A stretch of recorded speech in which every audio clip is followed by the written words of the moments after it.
Dobra večer, dobrodošli u Newsflash Glas Amerike na hrvatskom jeziku. S vama je Damir Bebić. Američki predsjednik Barack Obama na komemoraciju Tucsonu u Arizoni prošlog tjedna pozvao je političke suparnike na blažu retoriku. U tome mu se priključio i njegov suparnik s prošlih izbora, republikanac John McCain.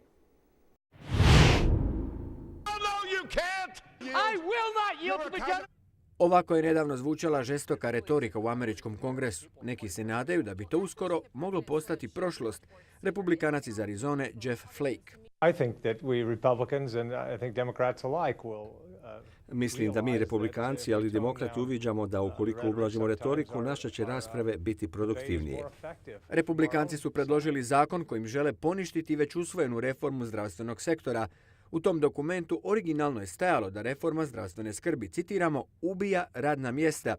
Međutim, ovog vikenda republikanski predsjedatelj zastupničkog doma John Boehner izbacio je riječ ubija i uporabio nešto blažu retoriku. Pa ipak republikanski izvori poručuju da to nipošto ne podrazumijeva promjenu njihovog stajališta. Demokratski senator Chuck Schumer i republikanac Tom Coburn pak pozivaju svoje kolege da tijekom nadolazećeg predsjednikovog govora o stanju nacije članovi dvije glavne američke stranke ne sjede odvojeno, već pomiješano.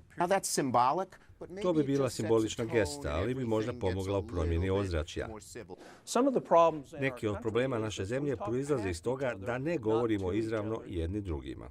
John McCain, bivši republikanski predsjednički kandidat, otišao je korak dalje i u članku objavljenom u Washington Postu napisao da se ne slaže s nekim političkim odlukama predsjednika Obame, ali vjeruje da je američki čelnik domoljub, te odbacuje optužbe da predsjednik Obama nije vrijedan toga da vodi Ameriku.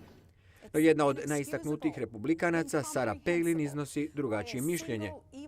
Osobno ne vjerujem onome što dolazi iz Bijele kuće, onome što Obama radi, namjerno slabeći Ameriku, jer on razumije da dug slabi Ameriku prema unutra i prema vani, pa ipak on podržava povećanje duga, rekla je Sarah Palin. Sjedinjene države izručile su vlastima u Sarajevu bosanskog Srbina optuženog za zločine u Srebrenici. 62-godišnji Branko Popić izručen je iz Talahasija na Floridi, odakle je poletio za Sarajevo. Proces njegovog izručenja bosansko-hercegovačkim vlastima trajao je od 2006. godine. Popić je bio član brigade bosanskih Srba odgovorne za ubojstvo više od 8.000 bošnjačkih civila u srpnju 1995. godine u Srebrenici.